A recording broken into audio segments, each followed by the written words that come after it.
मंगलम भगवान वीरो मंगलम गौतमो गणी मंगलम कुंद कुंदार्यो जैन धर्मोस्तु मंगलम सर्वमंगलमांगल्यम सर्वकल्याणकारकम प्रधानम सर्वधर्माणां जैनम जयतु शासनम। सहजानंद चैतन्य प्रकाशाय महीयसे नमो अनेकांत विश्रांति महिमने परमात्मने। आचार्य कुंद कुंद देव द्वारा रचित पंचास्तिकाय संग्रह जो ग्रंथ है, इसकी 60 नंबर की गाथा पर गुरुदेव श्री का जो स्पष्टीकरण है उस पर अपनी स्वाध्याय चल रही है। कल जहाँ विषय था उससे थोड़ा आगे 514 नंबर का पेज है, थोड़ी सी चर्चा है। इसके बाद 61 नंबर की गाथा का अपन स्वाध्याय प्रारंभ करेंगे। विकारी पर्याय जीव की और धर्म की पर्याय का कर्म करता नहीं। विकारी पर्याय जो जीव की परिणति में पर्याय अवस्था में होती है, मोह राग देश का परिणाम, अथवा धर्म का परिणाम हो, सम्यक दर्शन ज्ञान चारित्र का परिणाम, उस पर्याय का कर्म करता नहीं है। और कर्म की पर्याय का आत्म पर्याय करता नहीं है। कल पढ़ रहे थे ना अपन, जो अनादि का झगड़ा, उसके 2 पैराग्राफ बाद है, जो बोल्ड में अक्षर हैं, वे जीव भाव और द्रव्य कर्म कर्ता के बिना होते हैं, ऐसा भी नहीं है। उसके बाद की लाइन है कि विकारी पर्याय जो जीव की और धर्म की पर्याय का कर्म करता नहीं। कितना पेज नंबर? 397 गुजराती, हिंदी 514। और कर्म की जो कोई पर्याय है, चाहे वह कर्म खिरने की हो, कर्म के क्षय होने की हो, कर्म के बंद होने की हो, वो किसी पर्याय का आत्मा की विकारी पर्याय या कि निर्विकारी धर्म पर्याय, वो कर्म के बंधने का, खिरने का और क्षय का करता नहीं है। और कार्य करता बिना होता नहीं है। तो जीव की पर्याय भी, यानी जीव की परिणति में होता मोह राग देश का विकारी परिणाम अथवा निर्विकारी धर्म रूप परिणाम, उस वह जीव की पर्याय भी कर्ता बिना होती नहीं। तो उसका कर्ता कौन रहा? फिर जीव रहा। और जड़ कर्म भी कर्ता बिना नहीं होते, यानी जड़ कर्मों में बंद रूप अवस्था या कि उनके खिर जाने रूप अवस्था या कि क्षय रूप अवस्था, वो भी कर्ता के बिना नहीं होती, यानी उनका कर्ता पुद्गल द्रव्य। तो कर्ता बिना होते हैं ऐसा भी नहीं, क्योंकि निश्चय से जीव परिणामों का जीव करता है। देखो यहाँ सिद्ध ये करना है, यह सिद्ध करना है। तो जीव तो विकार का कर्ता कैसे हुआ कि जीव अपने विकार रूप परिणाम का स्वयं करता है। तो उसको और थोड़े आगे बढ़ के यदि कहना चाहें तो विकार उसके स्वभाव से विपरीत भाव है और सम्यक दर्शन ज्ञान चारित्र आदि पवित्र भाव उसके स्वभाव रूप भाव हैं। तो शुद्ध निश्चय न से पवित्र भावों का कर्ता और अशुद्ध निश्चय न से विकारी भावों का कर्ता। इतना अपन उसमें भेद खड़ा कर सकते हैं, लेकिन कर्ता कर्म को नहीं कहा। तो जो कहा भी कर्म को करता, वह अनुपचरित असद्भूत व्यवहार न से, झूठे नय से, अयथार्थ नय से करता, जिनागम में कहने में आया है। भगवान देखो अब ये पॉइंट, ये लाइन बहुत गजब की है, समझने वाली है। भगवान परम स्वभाव भाव पारिणामिक भाव होने पर भी पर्याय में विकारी अविकारी पर्यायों का कर्ता जीव है।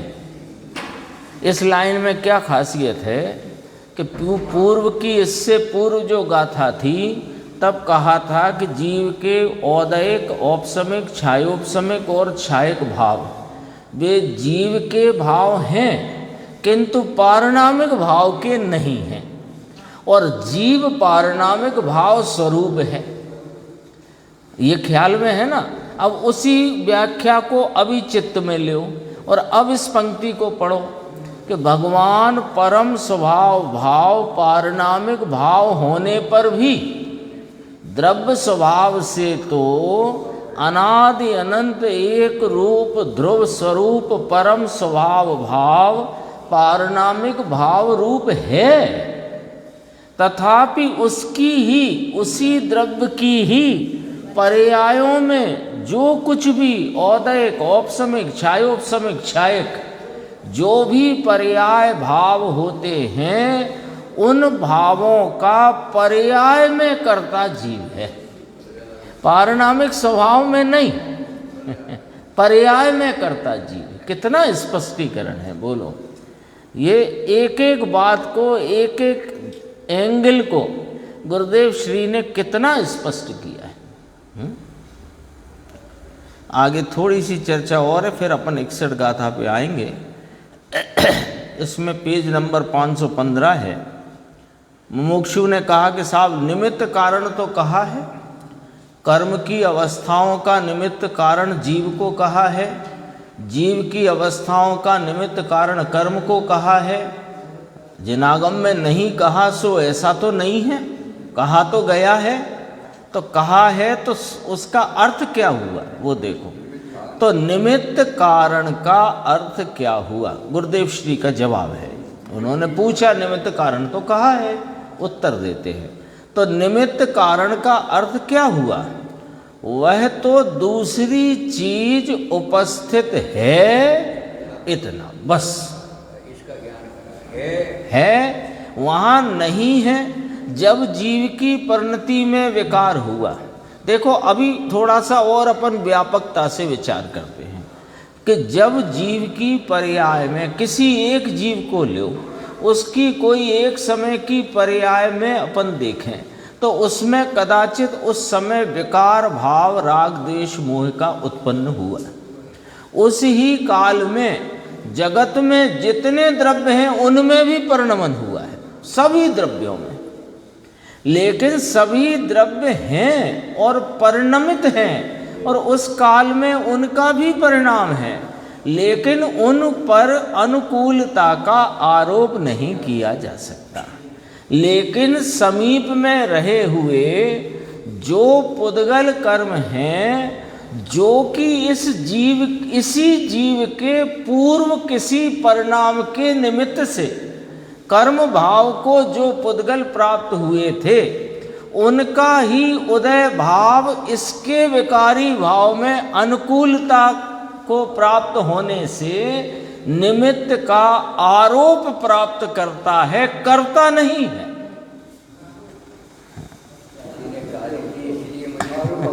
आरोप आता है, उस पे आरोप नहीं आएगा। क्रोध आया, लोभ आया, मायाचारी का परिणाम हुआ, मान कषाय का दंभ का परिणाम हुआ, विपरीतता का परिणाम हुआ, अथवा सम्यक दर्शन का परिणाम हुआ, तो वहाँ अनुदय लेंगे और यहाँ विकार में उदय लेंगे निमित्त में। लेकिन उससे नहीं हुआ, पर उस पर अनुकूलता का आरोप आता है।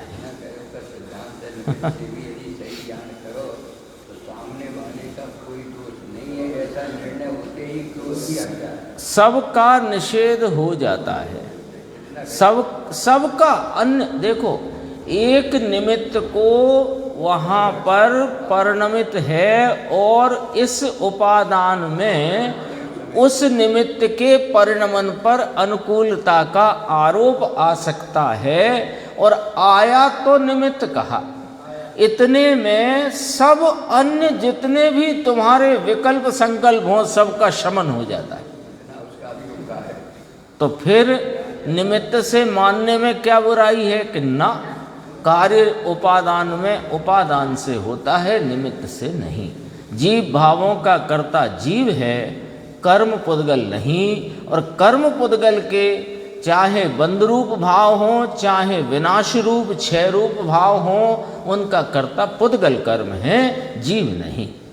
ये तो समझो, गांठ बांध लो, ये सिद्धांत क्या काम आने वाला है कि सारे करणानि योग में आप जो चर्चा आए उस चर्चा को आप पढ़ो, जो सिद्धांत कहा हो उसे पढ़ो, लेकिन ये मूलभूत सिद्धांत साथ में लेकर चलोगे तो कहीं कोई उलझन या विपरीतता खड़ी होगी नहीं।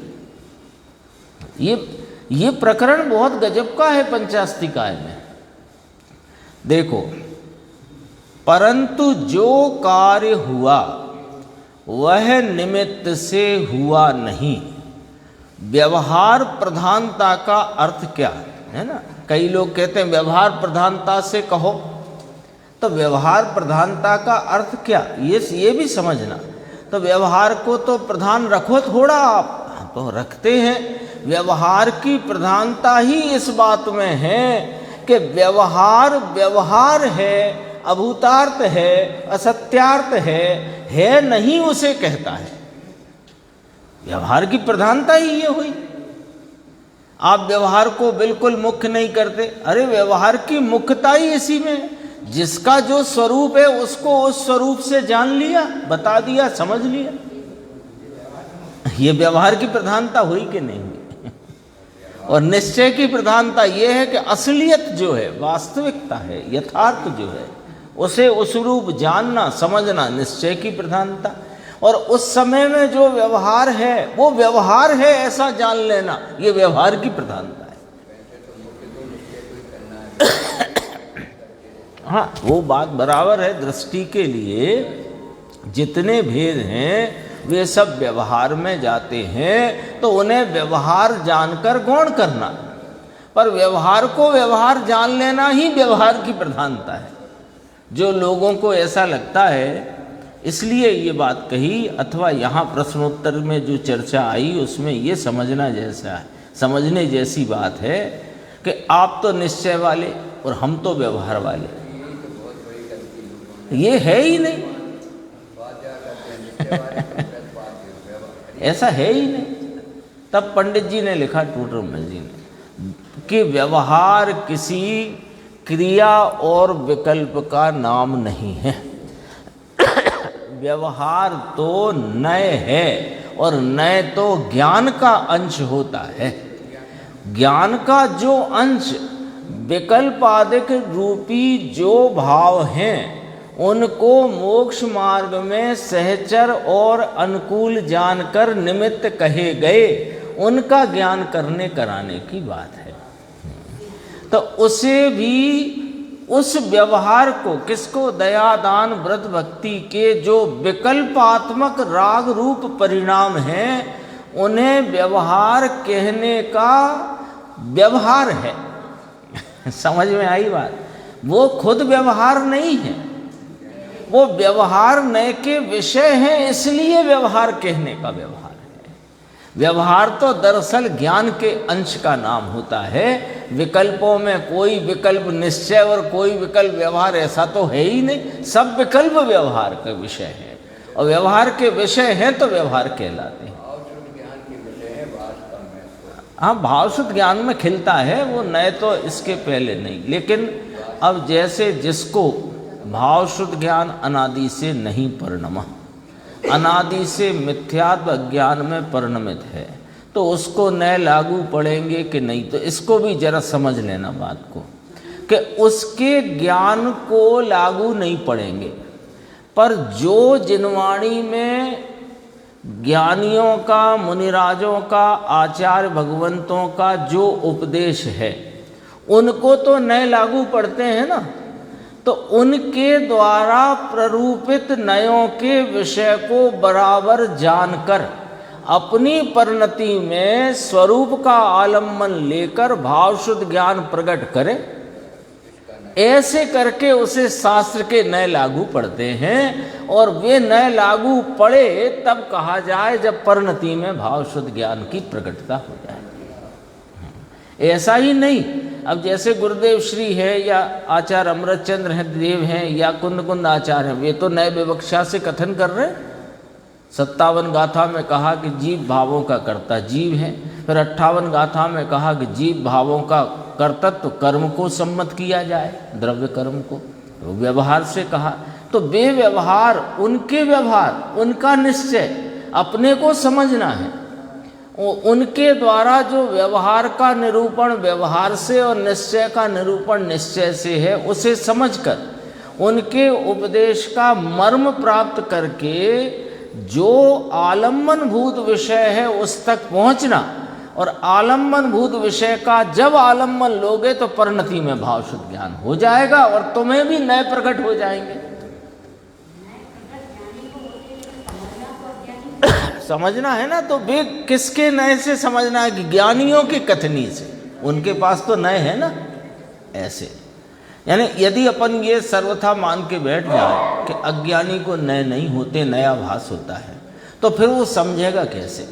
तो समझाने की जितनी भाषा जनवाणी में उपलब्ध है, चाहे वो ज्ञानी धर्मात्मा की हो, मुनिराजों की हो, संतों की, आचार्य भगवंतों की हो, वो सब नए में निरूपित है, नए द्वारा प्ररूपित है। उसको समझना जनवाणी को। देखो आगे बढ़ते हैं। व्यवहार प्रधानता का अर्थ क्या कर सकता नहीं, ठीक है, सेठी ने किया ना सब अभिमान, परंतु वहाँ व्यवहार प्रधान रखो और यहाँ निश्चय प्रधान यहाँ रखो। ऐसे करके अनेकांत हो कि पर से हुआ और अपने से नहीं, इसका नाम अनेकांत है ना। कोई कहे कि देखो साहब जिनवाणी में व्यवहार से द्रव्य कर्म को विकार का कर्ता कहा और निश्चय से जीव को कर्ता कहा, आया ना, दोनों बातें आ चुकी और आएंगी, अभी तो और आना है 61 गाथा और फिर 62 गाथा। तो हम तो ऐसा मानते हैं कि देखो साहब निश्चय से तो जीव के विकारी भावों का कर्ता जीव है और उन विकारी भावों का व्यवहार से कर्ता कर्म है, तो हम तो दोनों कर्ता मानते हैं। ऐसे अनेकांत नहीं होता।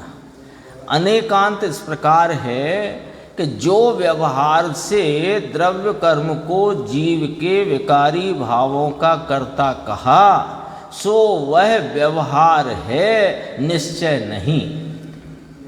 ऐसे करके होता है। ये नीचे कहा देखो, अनेकांत ऐसा हो कि पर से हुआ और अपने से नहीं, इसका नाम अनेकांत है। पर से भी हुआ और अपने से भी हुआ, ऐसे दोनों अनेकांत नहीं।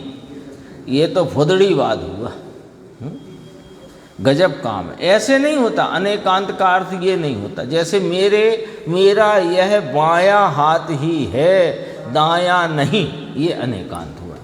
अब ये ही बायां भी है और ये ही दायां भी है, ऐसे नहीं होता, ऐसे नहीं होता।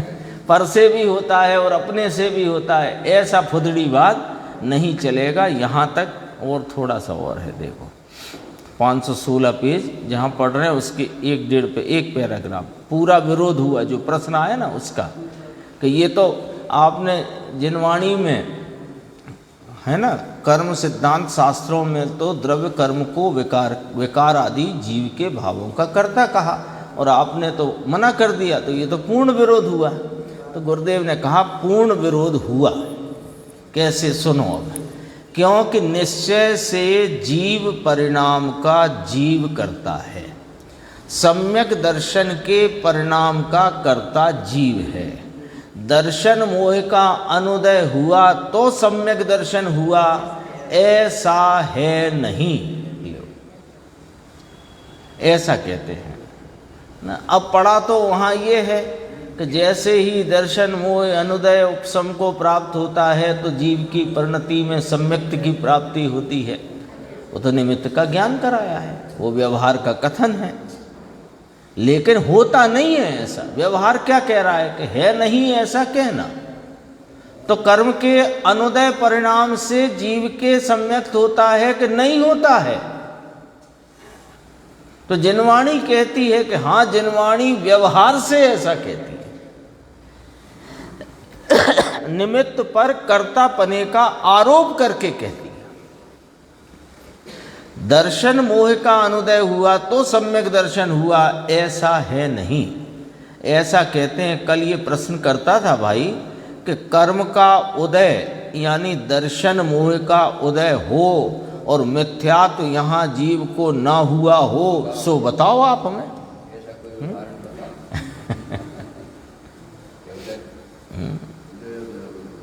बताओ, ऐसा आप हमें बता दो कोई। कर्म का उदय, दर्शन मोह का उदय हो, मिथ्यात्व ना हुआ हो तो बताओ। जीव ने सिद्धत्व को प्राप्त कर लिया और कर्म रह गए हों, सो बताओ। दोनों तरफ देख लो।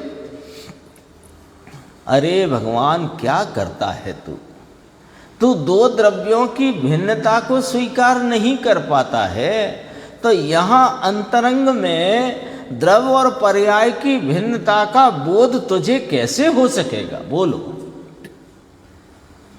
जहां धर्म का उदय, परिणति में पवित्रता और आनंद का उदय, सर्व निमित्तों से, राग से और पर्याय मात्र पर से दृष्टि छोड़कर जब एक रूप ध्रुव स्वरूप अपने परम पारिणामिक भाव को लक्ष्यगत करेगा, तब तेरे को परिणति में पवित्रता और अतीन्द्रिय आनंद का उद्भव होगा।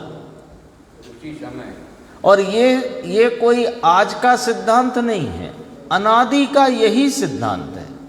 अनादि अज्ञानी जीव ने अपनी परिणति में सम्यक्त और सम्यक दर्शन, सम्यक ज्ञान का उदय इसी प्रकार किया है। प्रत्येक जीव ने, चाहे किसी गति में किया, चाहे किसी क्षेत्र में किया, चाहे किसी लिंग में किया, लेकिन किया इसी प्रकार है। पर्याय मात्र से लक्ष्य छोड़कर द्रव्य स्वभाव को लक्ष्यगत किया, तब उसकी परिणति में पवित्रता और आनंद का जन्म हुआ। अब जिस पर्याय को लक्ष्य से छोड़कर एक द्रव्य स्वभाव का लक्ष्य करना है, तो द्रव्य पर्याय की भिन्नता का जिसको बोध नहीं, वो कैसे कर सकेगा ये कार्य? और द्रव्य पर्याय की भिन्नता का बोध तो तब हो कि जब तुम पहले दो द्रव्यों की भिन्नता तो स्वीकार करो। अभी दो द्रव्यों की भिन्नता ही तुम्हें स्वीकार नहीं। तुम ये प्रश्न करते हो कि जब दर्शन मोह का उदय हो और जीव को मिथ्यात होए या होए ही होए, न हुआ होए सो कहो। यानी कि तुम इस सिद्धांत को यहाँ रख करके और अपनी बुद्धि में ये कहना चाहते हो, मानना चाहते हो कि दर्शन मोह के उदय से मिथ्यात्व होता है। हाँ, तो दर्शन मोह ने किया और मिथ्यात्व का परिणाम जीव के हुआ। तो इसमें तो एक द्रव्य ने दूसरे द्रव्य का कार्य किया, ये वाला दोष खड़ा हो गया। अभी फिर दो द्रव्यों की भिन्नता, उनके अपने अपने चतुष्टय भिन्न भिन्न तुमने माने ही नहीं, उनकी सत्ता की भिन्नता का तुमको स्वीकार नहीं। तो जब दो द्रव्यों की भिन्नता का स्वीकार नहीं हुआ, तो फिर स्वभाव और विभाव तथा द्रव्य और पर्याय की भिन्नता तो तुम्हारे यहाँ चित्त में, अरे विकल्पात्मक ज्ञान में भी कैसे बैठेगी? बोलो। एक यहाँ गलती होने से, एक घड़ा गलत रखने से, अब दूसरा घड़ा तुम उल्टा रखा हो, एक घड़ा, अब उस पर तुम सीधा घड़ा रख नहीं सकते। तो दो द्रव्यों की स्वतंत्र सत्ता का ही स्वीकार नहीं, तो अपने द्रव्य में स्वभाव और विभाव की भिन्नता तथा द्रव्य और पर्याय की भिन्नता यानी ध्रुव स्वभाव और उत्पाद व भाव की भिन्नता का बोध कैसे कर पाओगे? और उसकी भिन्नता के बोध हुए बिना पर्याय से लक्ष्य छोड़कर एक रूप ध्रुव स्वरूप ज्ञायक भगवान का लक्ष्य कैसे होगा? इसलिए ये मुद्दे की बात है, सामान्य बात नहीं है। ये अपनी परिणति में कल्याण भाव यदि उत्पन्न करना चाहते हो अथवा इस नरभव में इस आत्मा के कल्याण की प्राप्ति करना चाहते हो तो यहां से समझना शुरू करना पड़ेगा। समय सार की रचना ही तीसरी गाथा के बाद शुरू करी। पहली गाथा में तो सिद्धों को नमस्कार करके बात आगे बढ़ी, दूसरी में स्व समय पर समय कहूँगा इतना थोड़ा सा विषय बताया, और तीसरी में जब यह कहा हाँ एक द्रव्य दूसरे द्रव्य का हाँ वो करता नहीं, अपने अपने ही गुण पर्याय के चक्र को चूमता है।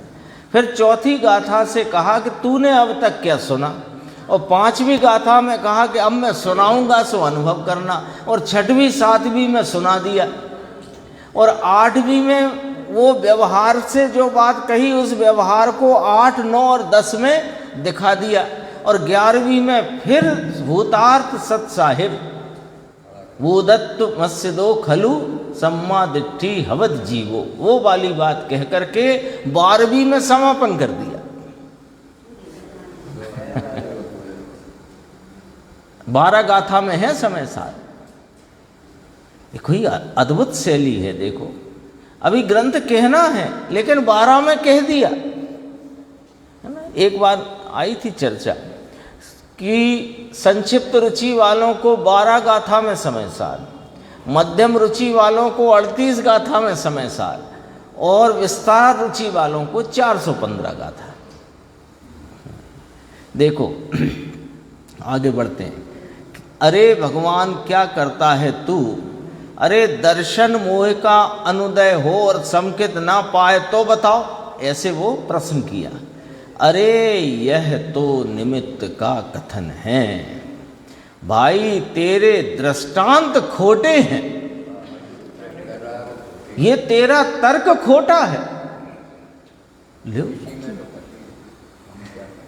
हम तो जिनवाणी में से बात निकाल करके तर्क रख रहे हैं, आप कह रहे हो खोटे हैं। कि तू जिनवाणी के मर्म को समझे बिना शब्दों को लेकर के अपना तर्क प्रस्तुत कर रहा है। जो निमित्त का कथन है, और ये बात अपनी पिछले 2-3 दिन की स्वाध्याय में आ चुकी है कि निमित्त का जितना कथन है वो मात्र व्यवहार से ही संभव है।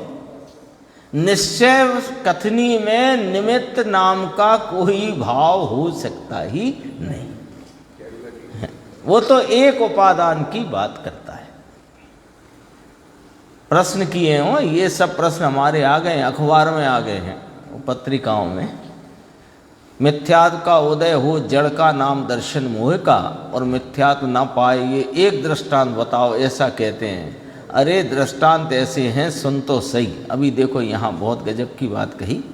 मिथ्या परिणाम क्या कि आत्मा राग में आनंद माने, ये मिथ्यात्व है।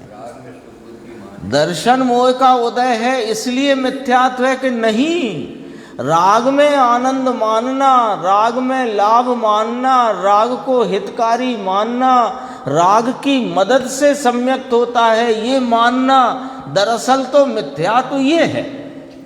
और निमित्त में उसका उदय है दर्शन मोह कर्म का, उसके कारण यहां मिथ्यात्व है। ये बात तो जिन शासन में स्वीकार नहीं है। पुण्य के परिणाम में आनंद माने, शरीर में सुख माने, स्त्री कुटुंब में सुख माने, ऐसा जो मिथ्यात्व भाव, उस भाव का निश्चय से करता जीव है। दर्शन मोह का उदय है वह तो निमित्त है, निमित्त मात्र से कहा है। पूर्व की गाथाओं में पढ़ लेना, निमित्त मात्र भूत ऐसा शब्द आया। यहाँ तो ये कहते हैं, समझ में आया, अपना आनंद अपने में है, उसे भूलकर पर में आनंद मानता है, वह तो तेरी स्वतंत्र मिथ्यात्व की क्रिया तू करता है, कर्म से हुई है, ये तो निमित्त का कथन है। यहाँ तक अपनी इस 60 नंबर गाथा की चर्चा आई। अब 61वीं गाथा ये अपन समझते हैं, इसकी टीका अन्वयार्थ से छोटी है, देखना अभी आप, अन्वयार्थ से भी छोटी टीका है। पहले गाथा पढ़ते हैं। कोब्बम सगम सहावम अत्ता कत्ता सगस भावस नाही पोगल कम्माणम इदि जिणवयणम मुणे दब्बम निज भाव परिणत आत्मा करता स्वयं के भाव का, करता न पुद्गल कर्म का, यह कथन है जिन देव का। हाँ, वो पूरी की पूरी बात इसे 1.25 लाइन, 1.5 लाइन, 1.25 लाइन देखो।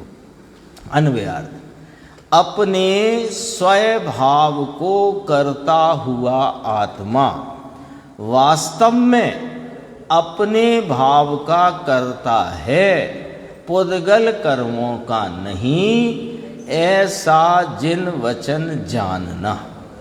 अब स्वभाव का फुटनोट पढ़ लो जरा नीचे। यद्यपि शुद्ध निश्चय न से केवल ज्ञानादि शुद्ध स्वभाव स्वभाव कहलाते हैं, तथापि अशुद्ध निश्चय न से रागादिक भी स्वभाव कहलाते हैं। ये ध्यान रखना, ये फुटनोट 62 नंबर में काम आएगा, अभी भी काम आएगा, 62 नंबर की गाथा में काम आएगा। क्योंकि ये प्रश्न वहाँ हुआ था वर्णी जी के 2013 ईस्वी में, हाँ, कि यदि विकार का कर्ता जीव को मानेंगे तो वह स्वभाव हो जाएगा, तो कहा स्वभाव ही है, हो क्या जाएगा, है ही। क्यों? वह भी जीव की परिणति में उपस्थित जीव का परिणाम है। स्वयं माने निज भाव, स्वभाव निज भाव, लेकिन विकारी है, स्वरूप रूप नहीं है, तो अशुद्ध निश्चय ने उसमें कहा। और जो स्वरूप रूप भाव है उसको शुद्ध निश्चय ने से समझना। अब देखो अपन टीका देखते हैं, बहुत छोटी सी टीका, पर गुरुदेव ने इसका विस्तार बहुत किया, 1.5 लाइन का, देखना। निश्चय से यथार्थ में वास्तव में जीव को अपने भावों का कर्तृत्व है और पुद्गल कर्मों का अकर्तृत्व है, ऐसा यहाँ आगम द्वारा दर्शाया गया है। इतना अमृतचंद्र आचार्य ने इतना ही कहा कि इस गाथा में देखो 1 लाइन बनी संस्कृत में, हिंदी में 2.25 लाइन है ना। निश्चयेन जीवस्य स्वभावानाम कर्तृत्वम पुद्गल कर्मणाम कर्मणाम अकर्तृत्वम चा आगमेन उपदेश दर्शितम अत्र इति। बस इतनी बात कही। भगवान ने आगम में दर्शाया गया है। मूल सूत्र में तो देखो कहा जिन वर्णम मुड़े दब्बम, जिन वचन में जिन देव ने यही कहा है। देखो अब इसका गुरुदेव ने बहुत गंभीर खुलासा लिया है। कहते हैं 518 पेज, पहले तो कहा जिन वचन को बीच में डाला, यानी अपनी बात सिद्धांत की यहाँ प्रस्तुत करने में साक्षी रख दी, जिन वचन की जिन देव की।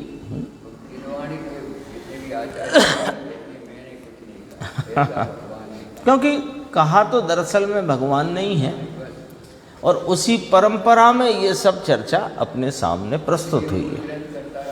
हाँ, मूल ग्रंथ कर्तारा सर्वज्ञ देवा। 1.25 लाइन है, परंतु इसमें पूरा सार है, पूरा सार है। इसमें सारे जिनागम का पूरा सार भर दिया। जितनी भी अनादि से, अपन ने कल पढ़ा था, अनादि का झगड़ा है इस जीव को, अभी का ही नहीं है, अनादि का झगड़ा है इस जीव को कि विकार को कर्म कराता है और मैं कर्म बांधता हूं। ये झगड़ा अनादि का चला आया है। तो देखो, निश्चय से वास्तव में, निश्चय शब्द जब आए तो वास्तव शब्द जरूर याद करना, है ना। ये गुरुदेव की शैली अपने सामने है। निश्चय का अर्थ ऐसा, उसमें क्या हो जाता है कि अच्छा निश्चय से है, ऐसे नहीं। निश्चय से माने वास्तव में, यथार्थतया, यही बात है। हाँ, वास्तव में जीव को अपने भावों का कर्तृत्व है। अपने भाव क्या? राग द्वेष भाव, पुण्य पाप भाव, मिथ्यात्व भाव, उसे यहाँ स्वय भाव कहा है। अपन ने फुटनोट पढ़ा ना, अशुद्ध निश्चय से अपने में होता है ना, अपनी परिणति में होता है ना। द्रव्य कर्म की परिणति में मिथ्यात्व होता है क्या? पुण्य से लाभ कर्म मानता है कि जीव मानता है? पुण्य से लाभ मानना, वो उसे मान्यता को मिथ्यात्व कहा है ना। पर वस्तुओं में इष्टता अनिष्टता करना, ये राग द्वेष कहा है। तो अब बताओ, कौन सा कर्म ऐसा है जो पुण्य में लाभ मानता है अथवा पर वस्तुओं में इष्ट अनिष्ट करता है? कर ही नहीं सकता। उसके पास तो जानने का ही भाव नहीं, और जानकर उसमें इष्ट अनिष्ट ऐसा राग द्वेष करने का भाव भी कर्म पुद्गल में है ही नहीं। वो स्पर्श रस गंध वर्ण भाव से परिणम सके, ऐसा ही उसमें गुण है। तो ये जो राग द्वेष भाव, उसी को प्रकारांतर से पुण्य पाप भाव कहो, उसी को अन्य भाषा में शुभ अशुभ भाव कहो, और उसमें एकत्व करने को मिथ्यात्व भाव कहो। इसको यहाँ स्वभाव कहा है। अशुद्ध निश्चय से अपने में होता है ना, ये प्रश्नवाचक। प्रश्नवाचक का अर्थ क्या? कि ये अपने में होता है कि नहीं होता? बताओ आप सब सुनने वाले, पढ़ने वाले। अपने सामने प्रश्न डाला है ना गुरुदेव ने, तो अब जवाब अपने को देना पड़ेगा ना। यहाँ पर अपनी अवस्था में होता है ना प्रश्नवाचक, तो कौन जवाब देगा इसका? श्रोता को देना पड़ेगा जवाब। भले आप जवाब अपने पास रखो, पर यदि आपका जवाब ऐसा अपने में नहीं होता वाला है तो प्रस्तुत करो, और यदि स्वीकार है तो आगे सुनो। ये मतलब है। ये प्रश्नवाचक ऐसे ही नहीं है। आगे देखना 3-4 पंक्ति छोड़कर, वास्तव में यह आत्मा जो है, आत्मा जीव पदार्थ, वह अपनी पर्याय पुण्य पाप काम क्रोध भ्रमणा, ऐसी अपनी पर्याय की अवस्था का करता है, पर वस्तु का आत्मा करता नहीं है। यहाँ तो कर्म की बात चल रही है ना, यहाँ सामने कौन है? कर्म है ना। पुद्गल कर्मों का अकर्तृत्व है। जितने विकारी परिणाम हों उतने प्रमाण में कर्म बंधते हैं, तथापि बहुत स्पष्ट किया यार, देखो, जितना और जैसा विकारी परिणाम से जीव अपनी अवस्था में परिणमे, उस विकारी भाव का कर्ता जीव है। यद्यपि उसका कर्ता कौन? जीव। तथापि, है ना, तथापि लिया है ना यहाँ, नहीं, यहाँ ऐसा लिया, यद्यपि उतने प्रमाण में ही कर्म बंध हो, पुद्गल कर्मों में उस प्रमाण में ही प्रकृति प्रदेश स्थिति अनुभाग रूप बंध भाव पुद्गलों का पुद्गलों में उस प्रमाण में उस ही नाप तौल में होए, तो भी ऐसा होने पर भी कर्म की पर्याय का आत्मा करता नहीं है। बोलो, समझ में आई कि नहीं? इससे ज्यादा क्या स्पष्टीकरण हो सकता है? जीव ने मिथ्यात्व भाव से 70 कोड़ा कोड़ी का बंध किया। 70 कोड़ा कोड़ी स्थिति है, उसी बंध भाव की स्थिति वाला भाव है। चार प्रकार होते हैं ना बंध के, तो 70 कोड़ा कोड़ी स्थिति में गया। तो वो स्थिति कौन ने बांधी? कर्म ने, कर्म में पुद्गल ने बांधी, आत्मा ने नहीं। आत्मा उसका कर्ता नहीं। यद्यपि कि जिस प्रमाण में यहाँ इसने मिथ्यात्व रूप परिणमन किया, भ्रमणा का परिणमन किया, और उसी प्रमाण में वहाँ पर कर्म में बंध हुआ, तथापि ऐसा होने पर भी जीव अपने भ्रांति भ्रमणा के भाव का करता है। वो उस स्थिति और प्रकृति के बंध का कर्ता जीव नहीं है, आत्मा करता नहीं है। स्वीकार है कि नहीं? अब इसमें सच्ची बताएं तो कोई इफ बट किंतु परंतु है नहीं। और यदि वो इफ बट किंतु परंतु यदि यहाँ पड़ा है तो उसे निकाल डालो, अभी के अभी निकाल डालो। माने कोई प्रकार की आशंका अभी यहाँ खड़ी हो रही हो तो उसको प्रस्तुत करो, जिससे उसका निराकरण हो जाए अभी के अभी, क्योंकि विषय निकल जाएगा फिर कौन कैसे होगा ना। आज नहीं होती हो, अभी तो प्रकरण चलता है, लिख के लाओ, बताओ। यहाँ तो अभी गुरुदेव स्वयं कह चुके हैं कि ये जो सब दृष्टांत दिए हैं वे सब खोटे हैं। अपन ने पढ़ा था ना, ये तर्क ही गलत है। क्यों? मिथ्यात्व किसे कहा? दर्शन मोह के उदय को, किस राग में एकत्व को। तो राग में एकत्व कर्म तो करता नहीं, राग में एकत्व करे तो जीव करे, उस समय कर्म का उदय है। ये उधर से बात। अब इधर जीव परिणाम करे और उधर कर्म का बंध होए तो उसका कर्ता कर्म है, जीव नहीं। जीव को पुद्गल कर्मों का अकर्तृत्व है। ये पॉइंट आया है ना इसमें टीका में। देखो, ऐसा यहां सिद्ध करना है। बांधे बांधे ये सब व्यवहार के वचन हैं। पूरी जिनवाणी में आप पढ़ोगे, सुनोगे और चर्चा करोगे परस्पर, तो यही बात चलेगी।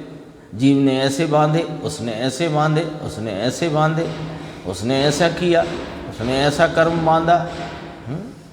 मुनिराज को आहार दान देखकर सुग्री और वो कौन थे, उनने ऐसा कर्म बांधा कि देव हुए। ये सब बातें आएंगी, लेकिन बांधा किसने ये ध्यान रखना पड़ेगा। बांधा पुद्गल को, पुद्गल ने पुद्गल में। जीव ने उस प्रकार का परिणाम किया, मोह का, राग का, द्वेष का, भ्रांति का, भ्रमणा का, वो परिणाम का कर्ता जीव है। देखो, जीव बांधे किसे? देखो, अभी बहुत अच्छी पंक्ति गुरुदेव ने बोली है, अपनी पर्याय को बांधे, यानी भावबंध, उसे भावबंध कहा। वह भी अशुद्ध निश्चय का विषय है, और कर्म को बांधा ये व्यवहारने का विषय है। जीव ने फलाना कर्म बांधा। कल आया था ना, ज्ञानावरणी 6 प्रकार के परिणाम, जीव के 6 प्रकार के परिणामों से ज्ञानावरणी का बंध होए। तो जीव ने जिनवाणी की असाधना करी और ज्ञानावरणी कर्म बांधा, ये वचन व्यवहार का। जीव ने जीव ने जिनागम की, जिनवाणी की असाधना करी, ऐसा जो परिणाम किया उसका कर्ता जीव है, अशुद्ध निश्चय से। भगवान की सूक्ष्म बात है, समझ में आया। यहाँ तो नज़दीक में जो अंदर कर्म संबंध है, तो जितने प्रमाण में दोष करे उतने प्रमाण में सामने कर्म बंधते हैं। जैसे कि मिथ्यात्व भाव तीव्र करे तो दर्शन मोह तीव्र बंधे, और मंद करे तो मंद बंधे, और जितना राग द्वेष का भाव करे उतना कर्म बंधन हो। हाँ, यदि अप्रशस्त राग द्वेष में परिणमे तो अशुभ बंध हो, पाप रूप बंध हो, और प्रशस्त राग द्वेष रूप परिणमे तो फिर वहाँ पुण्य बंध हो। तो उतना उतना कर्म बंधन होता है, तथापि उतना होने पर भी जीव अपने विकार का करता है, परंतु कर्म बंधन की पर्याय का करता नहीं, क्योंकि वह तो पर द्रव्य है। बोलो अब कहाँ कोई सभी तरह के हाँ हाँ तो अनुभव और वो देख कर कितने जैसे परिणाम हुए, वहाँ कर्मों के अलग अलग परिणाम हुए, उस पर आरोप कर देते हैं कि इससे आरोप इसलिए हो गया, वो नीचे आ रही है चर्चा, अभी आपका प्रश्न नीचे ही है। अनुरूप और अनुकूल होने पर ही निमित्त नैमित्तिक संबंध की व्याख्या व्यवहार में की जा सकती है, उसका भी एक न्याय है। ऐसा तो नहीं कि व्यवहार है तो किसी पर भी कर दो। तो अनुरूप और अनुकूल, अब यहाँ देखो, उपादान अनुरूप कहलाता है और निमित्त अनुकूल कहलाता है। अब जीव की परिणति में राग द्वेष मिथ्यात्व भ्रांति का भाव हुआ, ये इसके निमित्त से कर्म बंधन हुआ। अभी तो यही वाली बात चल रही है। तो कर्म बंधन उसके अनुरूप हुआ। यहाँ पढ़ा ना अपन ने, जितना राग द्वेष का भाव करे उतना कर्म बंधन होता है। मंद करे तो मंद बंध होता है, तीव्र करे तो तीव्र बंध होता है। तो ये अनुरूप कहलाया। और ये अनुरूप होता हुआ जो कर्म बंध रूप नैमित्तिक है, उसमें जीव का परिणाम अनुकूल कहलाया। तो निमित्त नैमित्तिक का आरोप हुआ। पर यथार्थ क्या रह गया सामने, वो तो रखो कि पुद्गल पुद्गल भाव से स्वयं परिणमता है और जीव जीव भाव से स्वयं परिणमता है। एक दूसरे को एक दूसरे का कर्तापना है ही नहीं। देखो नीचे प्रश्न आ गया। मुमुक्षु ने पूछा, कहा, पूछने के लिए बात कही कि उपादान करता तो नहीं है। आपने कहा ना जीव अपने विकार का करता है, परंतु कर्म बंधन की पर्याय का करता नहीं है, क्योंकि वह तो परद्रव्य है। अच्छा, तो साहेब उपादान करता नहीं पर निमित्त करता तो है, ऐसा उसका प्रश्न है ना। अब तो लगा करके उसके अंदर में जो निमित्ताधीनता की वासना है वो बोल रही है, दरअसल में वही बोल रही है। ये प्रश्न उसी ने उठाया है। ये प्रश्न क्यों उठा, इतनी चर्चा चल गई, अब भी प्रश्न उठा तो किसने उठाया ये प्रश्न? निमित्ताधीनता की भरी हुई वासना ने उठाया है ये प्रश्न। बस रही है ना वो निमित्ताधीनता, उसने उठाया। तो अब उत्तर देखो, निमित्त कर्ता कहना यह तो आरोप है। निमित्त कर्ता का अर्थ आरोप है, वस्तु स्थिति नहीं, वास्तविकता नहीं। वस्तु स्थिति नहीं माने वास्तविकता नहीं। जीव ने तीव्र मिथ्यात्व रूप परिणाम किया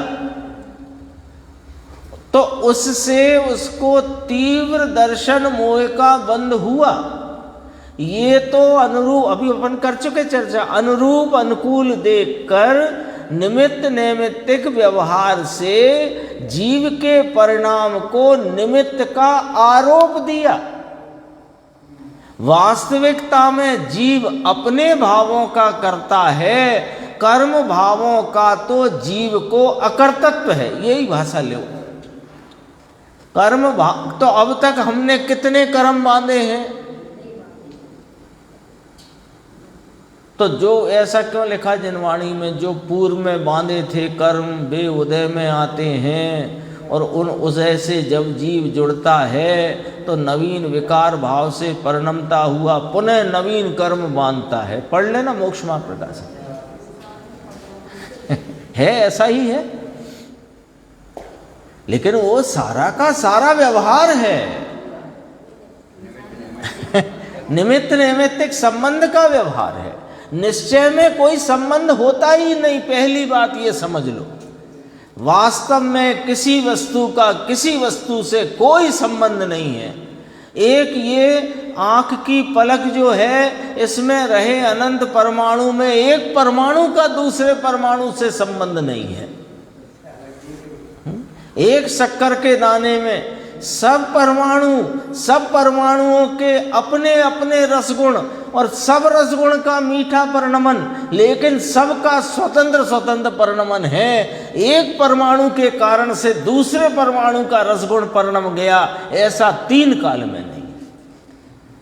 गजब की बातें हैं। देखो गुरुदेव कहते हैं वस्तु स्थिति नहीं, ये तो कर्म का कर्ता नहीं है। ये वाली बात इस गाथा में कही तो तुम्हारी बीड़ी बीड़ी का कर्ता तो आत्मा है नहीं। शेष चर्चा अपन आगे